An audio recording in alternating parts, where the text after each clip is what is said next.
White smoke signaling a new age.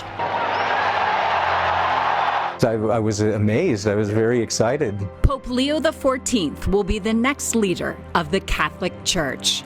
La pace sia con tutti voi. An historic announcement surrounded by tradition, pomp, and pageantry, bringing together people from all walks of life. You can just feel the electricity, and you can feel it. Everyone's so excited. Tonight, we're bringing you reaction from Southern Coloradans as they share their excitement. I jumped right back into bed, and then I heard about the white smoke, and so I jumped right back out of bed. Plus, a breakdown of who Pope Leo XIV is and the ideas he is expected to bring to the Catholic Church. News 5 at 6 starts right now. This is KOAA News 5 at 6. All peoples throughout the world, peace be with you. An historic day in Vatican City and around the world. Pope Leo XIV is the new leader of the world's 1.4 billion Catholics. Thanks so much for joining us for News 5 at 6. I'm Diane Derby. Pope Leo XIV was elected to be the 267th pontiff of the Catholic Church today. He is the first American pope. White smoke billowed from the roof of the Sistine Chapel, signaling the papal conclave came to a decision around 6 p.m. in Rome.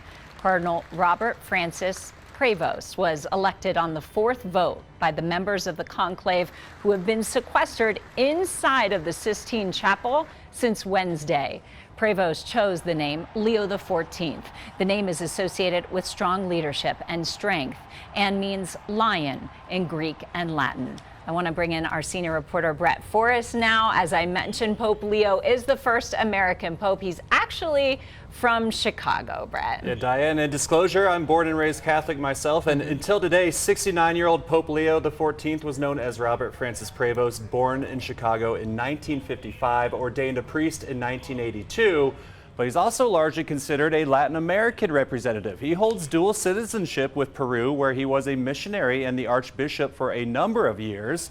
And since 2023, he held an important office that vets and selects bishops from around the globe, a position he was appointed to by Pope Francis. And though he's a native English speaker, that's not what we heard today as he spoke to those crowds at St. Peter's Square.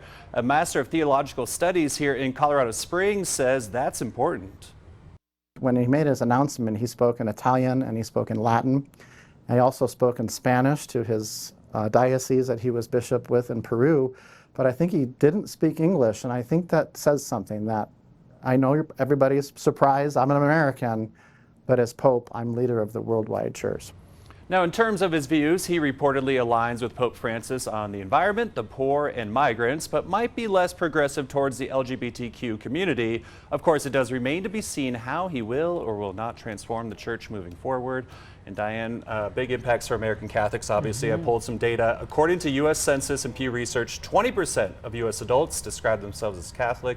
So that's roughly 53 million Catholic adults nationwide. I was raised Catholic too, went to Catholic high school. So we're two of those. We've been paying attention Yes. quite a bit. Brett, thank you.